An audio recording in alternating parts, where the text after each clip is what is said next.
Welcome back to On The Slab, the horror show that we bring you each and every single week with me, your host for today, Ian the Dynamo Kelly, joined as always by my left-hand man and my right-hand man.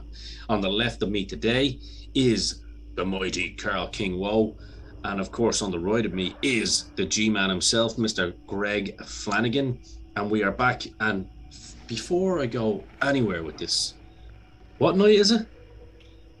Movie night. No, it's a good old Friday night. It's a good old Friday night, exactly. What do we watch on Friday night? Horror. Has to be. I'm afraid to say it now because I keep fucking it up, or someone keeps fucking it up. Horror night, Friday night, movie night. Yeah. Well, you see, I never fuck it up, so that's why I'm back here to bring some order to this establishment. I'm messing.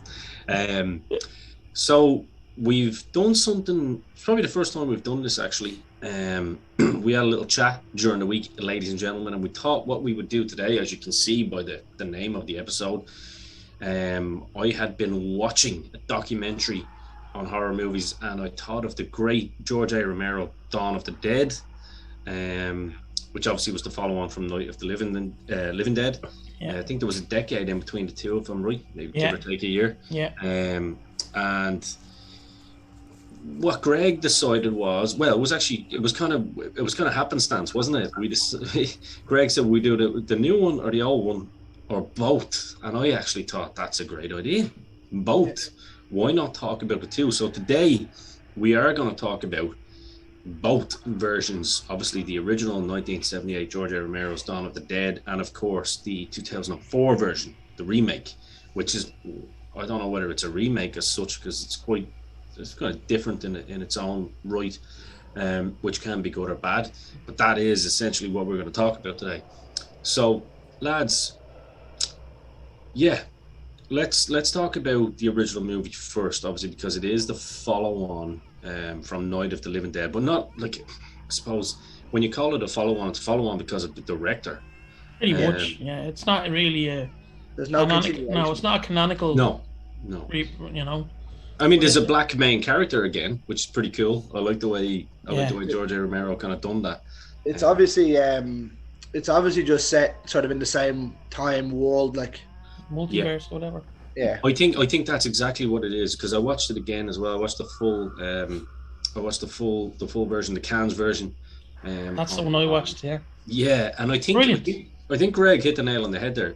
I think it's essentially the same universe. It's a follow-on. Like that's the prologue, the prologue, whatever you what do you call it? The prelogue? Prologue. Yeah. The prologue is obviously the first film, and then I assume, 10 years later, it's been building and building and building. It's kind of, it's manifested itself worldwide and gone beyond kind of that one little area. I kind of found Night of the Living Dead and this one are probably close in timeline. I know it took 10 years. I was thinking that though, yeah. Because it's still relatively new. Like when they go into the building at the start of this, yeah. Like if it's been say 10 years, everybody knows what's there. Mm. So that kind of way. So I know it's a big difference in time when it came out, but I think it's relatively close.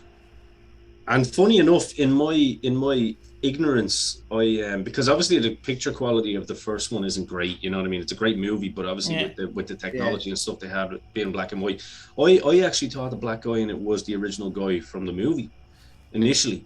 From Night of the Living Dead. Yeah, I thought it was actually him, because I know he was really good friends with George A. Romero, and George A. Romero. You thought the guy in Dawn in of the Night Dead of the Living Dead is Right. the same guy in Dawn of the Dead, you know what I mean? Because that would have been great, wouldn't it, actually? Well, that's why I thought it was him, and that's why I'm saying I apologize if people I'm assuming, because he's black, they look the same. No, I when I first saw it, I thought that was the guy. When I was a young man, I thought this was the guy that he's gone into kind of a gang or something now and knows what's up, and this is why he's taking care of business. But no, I agree with Greg. I think they're probably not too far ahead in terms of timelines and what he was going for. I would say there's only maybe a year or two within the timeline. What I like about the ending of the first one is there's no definitive ending, if you know what I mean. Okay, your man gets shot, Spoiler. Your man gets shot.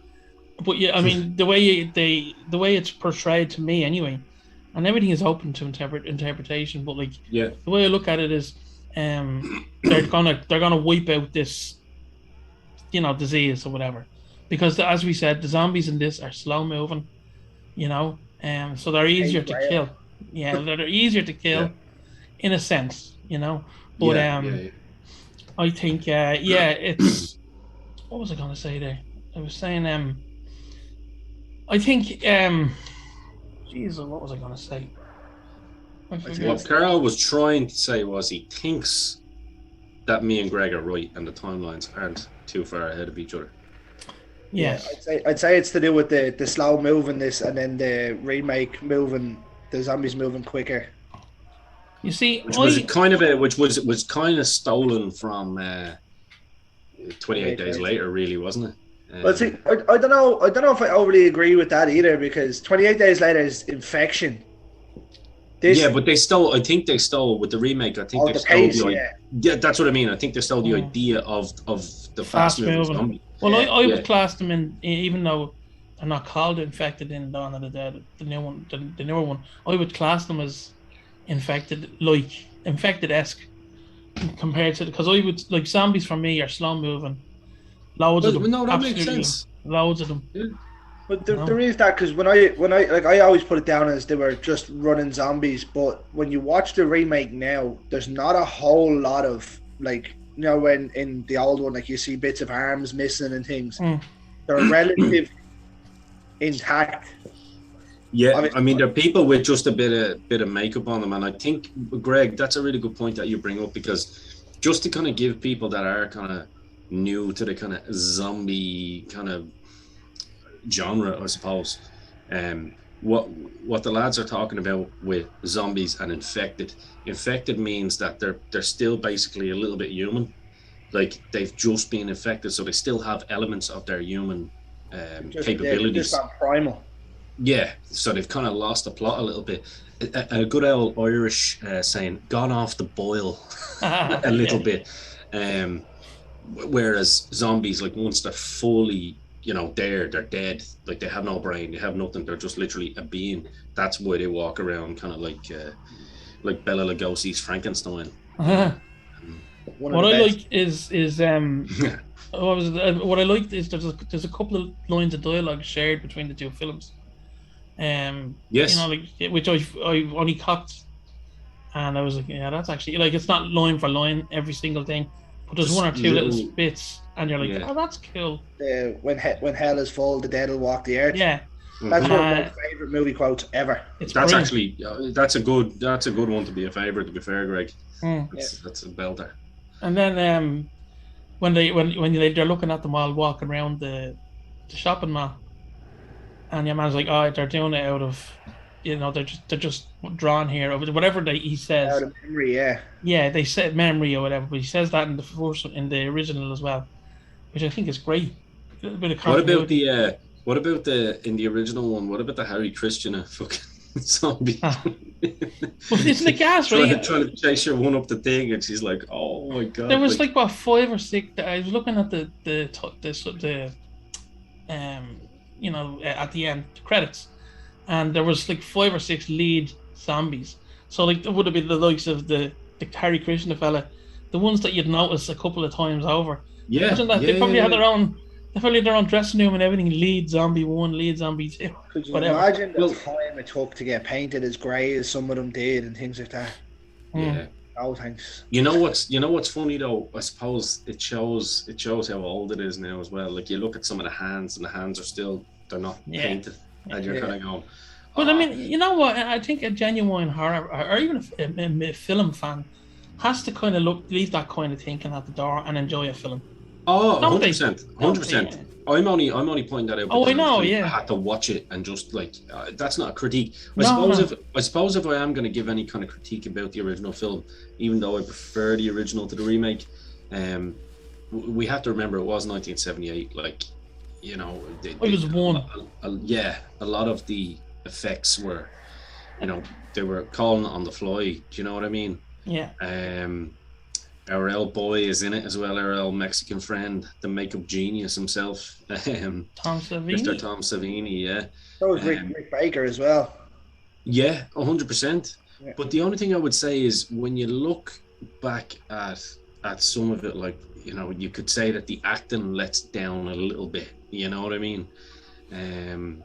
But again, at that time, Yeah. you know, in 1978, where, because I think the 70s were a little bit more, you had a lot more freedom. There was a lot less snowflakes in the world. I think the 80s is when they start bringing in the PC, you know, PC kind of culture in, and then it kind of got a little bit more diluted during the 90s, and obviously today we're full on PC. What I like about sorry to interrupt you there, Ian, is no, sorry, Carl, but where I was going with that, the only reason sorry. I'm saying I was going with that was that George A. Romero, I was listening to him being interviewed on that documentary I showed you guys. It's brilliant, isn't it?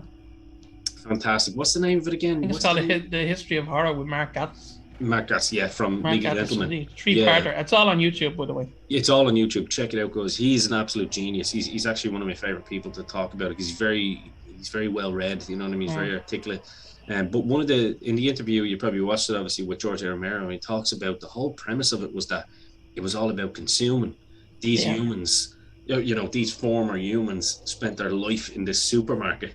Yeah. And you know, this is what they've been trained to do. This is what their brain has been trained to do. So they're actually just empty vessels that they just walk around a supermarket because that's what we do anyway. And I thought it was really cool when Mark says to him, he goes, but now they're the ones consuming humans. And he kind of laughed at that. Romero, he was like, that's actually a really good point. Yeah, it's almost like a vicious cycle. Yeah. And I was actually going to bring that up about the consumerism because there's a quote that it's a satirical portrayal of consumerism, whereas there's not really a message in the second one. The newer one. But like, you know, like I do like that the original is a real. Well, that's why I have a problem with remakes, because the remakes don't really generally have an agenda other than to make money from someone else's work, and then Hollywood it up and make it look a little bit more like the second one. All they really did was they had better effects, but they didn't have better diction or a better director, in my opinion. No. Let's be fair, Zack Snyder directed the newer one, so we were never going to get much better than what Michael Bay could have done, really. That's fair. I really enjoy, I love the first one, the original one. It's just very slow going. It is slow. It is slow. It's a slow burner. I'd agree with that. Yeah. Like, it's great, the tension that's building and all, but there's parts of that movie that probably don't need to be in it. It could have been a lot shorter, actually. I think you're right, Greg, because when I looked at, even take away the Cannes version, I think you're still looking at about 2 hours 10. Yeah, that's a long film. It's a long film. Like you could have got an hour and a half out of that, really, because I mean, if you look at all the great, you know, old school horrors, even the Hammer stuff when it was coming a little bit later in the 60s and the 70s, and even a lot of stuff in the 70s like Rosemary's Baby and all like that, there was a little bit more of a, I think that's even a little bit shorter, and that feels like a long movie. Do you know what I mean? Yeah. But there's a lot more to that in terms of, like you've got a lot more characters and components, whereas realistically, you've only got 4 characters in this. Yeah. At most, yeah. At most, and then the other boys come in, you know, Tom Savini and his lads come in, but like they kind of come in the last 20 minutes, and it's kind of like they're made quick work of. So I agree with Greg. Yeah, they're bringing it to the end of the film, kind of thing. Those boys. They were like, that's what I love. That's what I love about the newer one, is the pace goes and it's nearly all action all the time. I'd agree with that. Yeah. There's very little sort of time where something isn't happening. Yeah, I mean, if you had seen the newer one first, I could see why you'd be like, wow, that's a fucking awesome movie. You'd be disappointed in the original if you saw the remake first. 100%. And like, you know, we're kind of, and like we're all different. This is why this show is great, because we're all coming from different aspects. You know, people assume I'm always going to go, oh, the original's better. 9 times out of 10 it is. But like sometimes you'll get the odd remake. Yeah, in fairness, it's true. But every now and then you'll get a remake where you go, okay, that guy took an idea. Nightmare on Elm Street. Yeah, exactly. Said nobody. The remake I like, actually, you know, I don't like remakes. I like this remake, fair enough, but I also like the one of Cape Fear. Oh, Cape Fear is a phenomenal remake. That's probably one of the best remakes. Yeah. That actually might be the best horror remake. Yeah, I have another one for you. I have another one. The Fly. Absolutely. Actually, no. Yes. That's correct. That's probably the best one. Yes. But they're probably the two best remakes that are better than the originals. Because, like, I'll be honest with you, almost. What about Psycho? No, I'm gonna watch this. Vince Vaughn. I'm gonna slap myself in the back of the head for a second. Which one? There's about 15 different ones that they made. Psycho 2 and 3 are awesome, by the way. But there was 3 or 4 remakes of the first one, and then they made. Oh yeah. At least Psycho 2 and 3 are like follow-ons. You know what I mean? Yeah. And they're different movies in their own kind of right. Like. There's a couple other ones. I like the Evil Dead remake, the 2014 one. I hated it personally. Wasn't mad about it. Just my own opinion. I really enjoyed that now. I obviously like the 2003 Texas Chainsaw. I didn't mind that as much. Obviously, Carol's not the biggest fan of it, but I didn't mind it as much. I am. But once again, I had seen the original when I was a kid, and it absolutely terrified me. So the one thing I'd say about that remake is I know Michael Bay done it, but that's not a Michael Bay movie. No, no mad explosions or over the top ridiculousness. What about? I think it's fair to say, like, I know off camera I was kind of I was giving you guys the idea that I hated the remake, and I just kind of wanted to do that on purpose. I didn't mind it. I mean, look, I'm never a huge proponent of CGI and stuff like that, and just constant screaming, you know, like the zombie, like the opening sequences with the family and all. Like, it did bother me a little bit because it hurts me fucking ears. Like, don't get me wrong, looking at a guy who used to scream on stage for a metal band, like, so I understand that I'd probably pain people's ears in the past as well. But no, all joking aside, I think when you can understand sometimes if you're a little bit of a horror snob, like all three of us can be at times, you can go into it like that, and little things like that can turn you off because you're already going in with a comparison, aren't you? You're not going into it with an open mind. Whereas if you stick with the movie, maybe say 10, 15, 20 minutes, then you kind of start relaxing a little bit. I don't know about you guys, but that's how I work. The one thing I would say about that is with the screaming, that's probably what would happen in real life. Sure, you know I mean? but then maybe not. You've just seen people getting eaten in the street. You know what I mean? And you come out and I'm talking about the actual screams of the zombie, the kid fucking just like screaming at the dad. Like, I'm like, yeah. That's the one thing I will say about that remake, that opening scene when the kid comes in. That's not their kid. The one off the street, isn't it? Yeah, it's the one that lives next door or something. But I talk about this. How did she get in? I thought, that's obviously a common thing that she comes into the house. Yeah. They didn't think anything of it. The fact that she's standing there.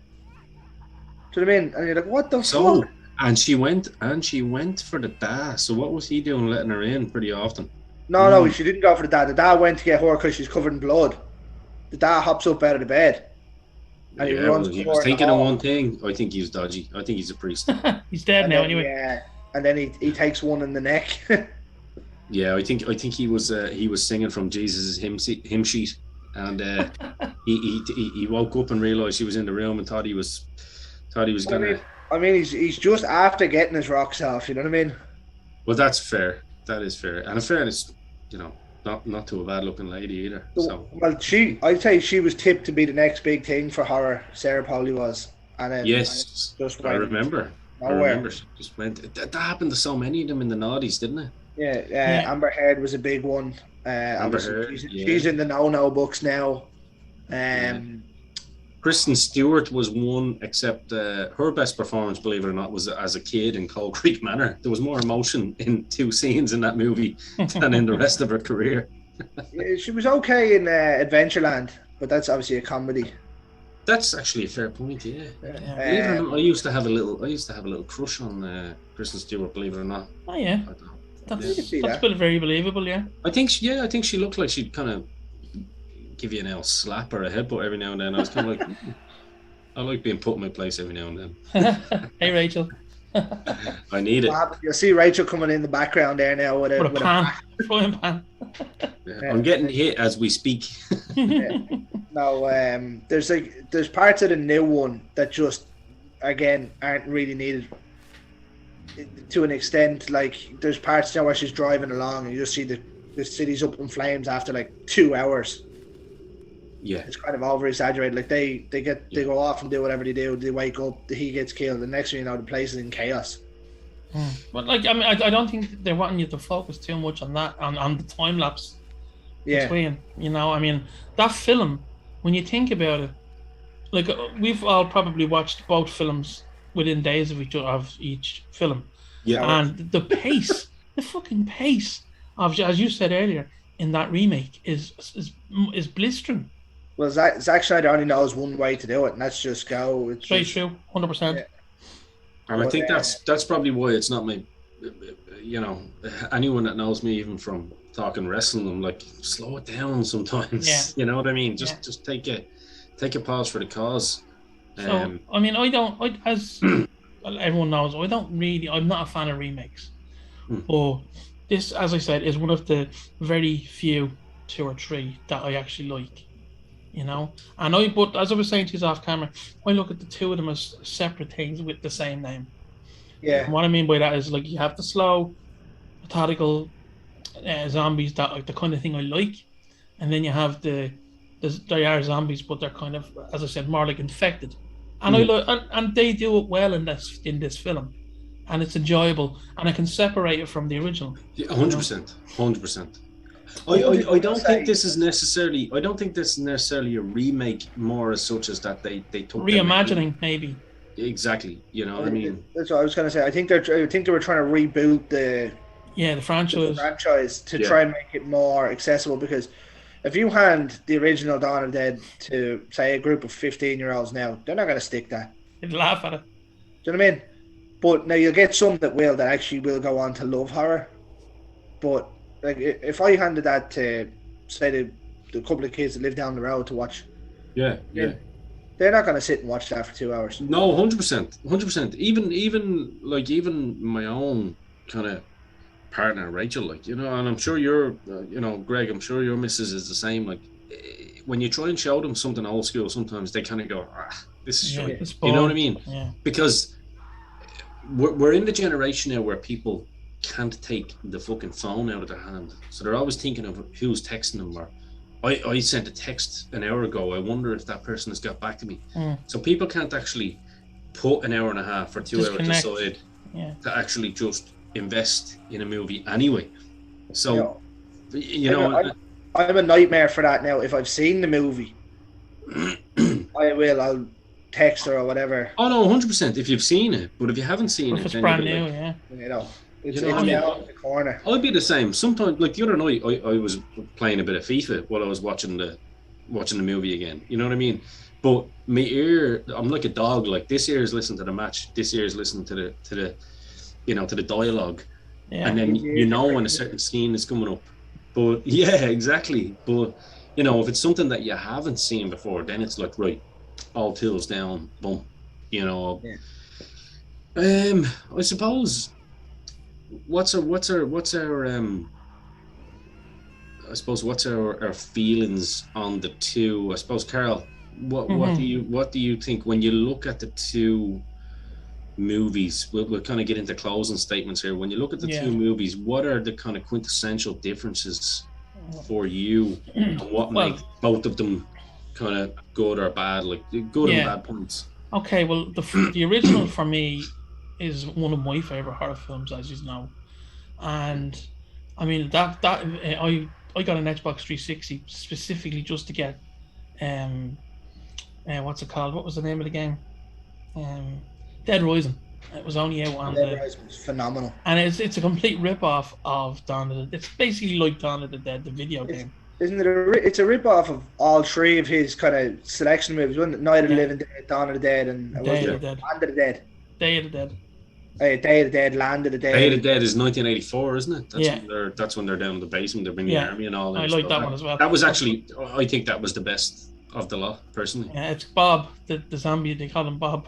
Yeah, that's actually my favorite. Yeah. But So yeah, so like that one has a special place for me, and I know it doesn't look as good as other ones, but to me, there's more imagination there, you know. Yeah. And that's not taking that away from the 2004 one. I love it. I do love it. I was watching it again. I was like, I really fucking enjoyed it, you know. So what I'm taking away from this is there's two films with the same name that are quite different that I like.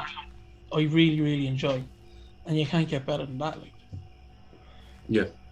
Carl agreeing that he likes a remake. He must be doing something well. Yes, I told you there's like 2 or 3, and this is one of them. But fear not, young pilgrims. Dynamo still has your back. Greg, you're next. The 70 was 78 one. Yeah. Was in fact I think the first zombie movie that I ever seen. I remember sitting through it. I think I was about 12 or so, and I was like, "Man, this is boring." I was into horror, and then I was watching something like that, and I was like, "Oh Jesus, there's no pace to this." I don't know. But at that stage, I didn't really know what pace of a movie was really. Would you agree, Greg? Then would you agree, right, for the horror snob in you? Okay, and that's a compliment. I think that anyone that's called a horror snob that's the biggest compliment you can give us, certainly.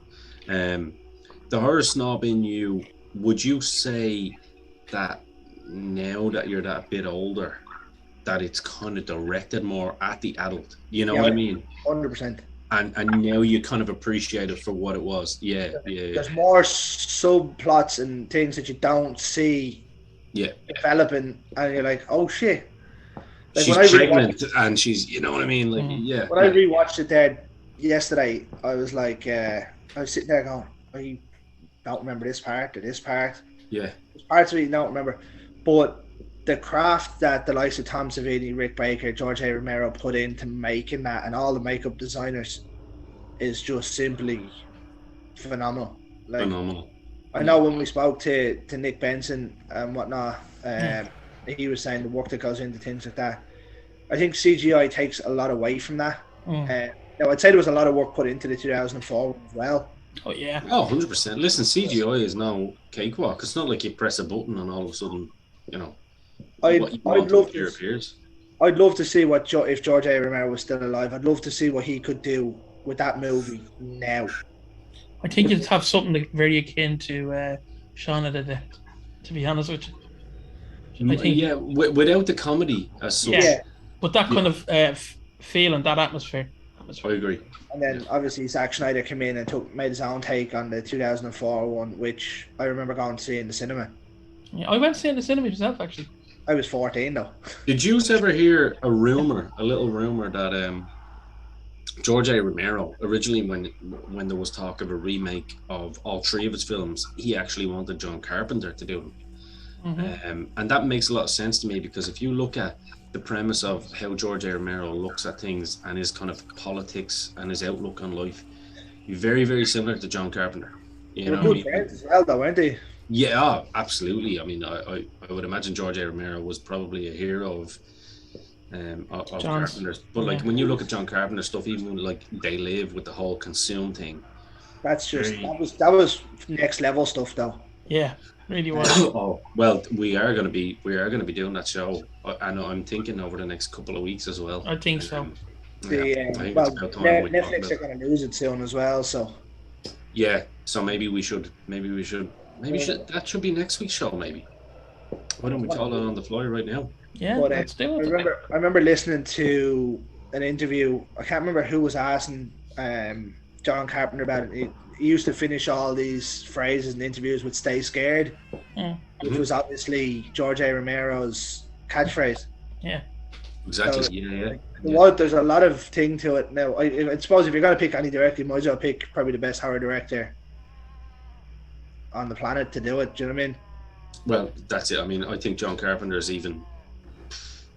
He is the best horror director on the planet. Ever, in my opinion, ever. Probably. It's arguable, but I was always a Wes Craven guy, but over the last couple of years, I was watching back on a lot of the stuff that he done, and you're like, that's next level. But that's way ahead of its time. Yeah. But as well, don't forget that, Greg, Wes Craven did I Spit in Your Grave, and that was pretty powerful. Oof, Yeah. I can't wait to do that movie, actually. There's certain movies I can wait to do it because it's not like something that you watch and it's not something you gotta just throw on. No. Yeah, it's not something you take fucking pleasure out of watching, to be fair, but it's a very, very powerful message. And I think, we won't get into that because I was gonna get into the whole, because I mean that's more of a human problem. I think that's what the message Wes Craven was showing, like how evil humans can be. Forget about the ghouls and the goblins and the ghosts. But you know something? I just when I was saying earlier on about the difference between the two films, there's a distinct difference now. There's less social commentary now in films. You know, they're just 100 mile an hour, bang, bang, bang. Mm-hmm. Whereas, like I said, they were trying to make. Well, George A. Romero was trying to make statements with his films. You know, there's less emphasis now on making statements and just, you know, lights, camera, action, bang. You know what's funny though? When the modern era tries to be critical and tries to be intellectual about movies, yet all they do is talk on Twitter about it. Yeah. I'll give you a perfect example. The modern crowd who judge the latest Halloween movie and haven't got a fucking clue about the whole premise of that. I mean, that's case in point. Like, I don't even need to go any further. Yeah. Because I rest my case, and you know what I mean by that. You know what I mean? Yeah. It's not getting back into that. There was 2 gay people killed in that movie. That's what I took from that. Oh, really? A fireman was killed. There was a black man that was killed. Oh my god. And his missus. You know what I mean? Yeah, like, exactly. Literally, take your tongue and get it right under the deepest part of my ballsack, and go fuck yourself after that, because it's absolutely ridiculous. Yeah, I think that's a lot of the reason that they're not doing as much of that in films now, is because they're afraid of what people are going to say, and that's what I like. 100%. That's what I loved when I was listening to John Carpenter, and he turned around and said, "He's fuck off! I'm not taking anything out of that movie." Yeah, 100%. And I know he didn't direct it. I know David Gordon Green directed it. But it's his baby, though. You know, John Carpenter turned around saying, "Fuck you! You can do what you want. You don't like it, don't watch it. Simple as that." Yeah. Your 15 quid that you're going to spend on that, not going to affect me. We need more people like that. In closing, guys, I don't know whether we're going to cover this movie or not, but have you seen the latest Ghostbusters? As you know, I'm Ghostbusters. Not yet. I haven't. Not yet. I went to the premiere of it. You know what, Greg? We won't give that away for Carl, but it's one of those, for anyone that hasn't seen it, it's one of those, if you're an old timer like me, I mean, Ghostbusters was my be-all and end-all. I love it. When I was a kid. I actually was, when Ghostbusters 2 came out, my mother was actually working in the Savoy Cinema, and I remember the cardboard cutouts and all there. Like, so I mean, this was my film. You know what I mean? Right. And lads, it's one of those where for a good hour or so, you'll probably be like, don't know whether I'm into this. But so did I. I was watching it with my missus, with Rachel. Watch it. Just keep watching. Because like a great pro wrestling match, or like a great symphony, you know, all good things come to those who wait. So phenomenal. I think that's probably a good way to close up today, lads. So I think we're in agreement. I think next week we're going to come back and we're going to do They Live. I think it's time. Yeah. And I think it's time because it gives you guys and gals a chance to go and watch it while it's still on Netflix as well. If you have not seen They Live, please go and watch it, and actually watch it. Put the phones down, keep the conversations to a minimum. If your partner is talking during it, tell them to shut the fuck up and tell them to go out and get a drink and wait till the movie's over. Gotta watch it. Greg, what were you saying? Here's the best thing to do. Watch it on your phone. Boom. I'll probably have to, because I'll be in work. There we go. Listen, I think I can play a part in it at this point. I think I can play a part in it at this point, but I'll watch it again. Any excuse. Good excuse. Yeah. So, until next week, this is Friday night. This has been your fix of horror from us on the slab, boys. I have been your host for this week, Mr. Ian the Dynamo Kelly. Any closing statements, gentlemen? Just before we go, don't forget we're now on our own YouTube channel. And if you can like, share, and subscribe for us, it would be fantastic because we're only starting off. But as well as that, don't forget to also visit the old DPN boys like Dynamo's dozen, Retrotainment, Recast, King Wall's Court. You know, we're upper tier, and Niall's loads of football. Every aspect of football is covered with Niall. Daily, you know? Minutely, hourly. Yeah. Secondly. What happens? There's 2 videos just gone up. Yeah, 100%. I'm on one right now. I didn't even realise. With shorts on one. Yeah. You know, but yeah, just thanks for any support that we've gotten from you so far, and just keep it going. And we're going to be bringing the old shows over to the new channel just so they're still there, just to be as a point of reference for everybody. Yeah. All the quality shows that we brought to you over the last 18 weeks. Yeah, 100%. And I suppose in closing, for me and for the boys, the last thing that I have to say about the subject is stay scared. Yeah.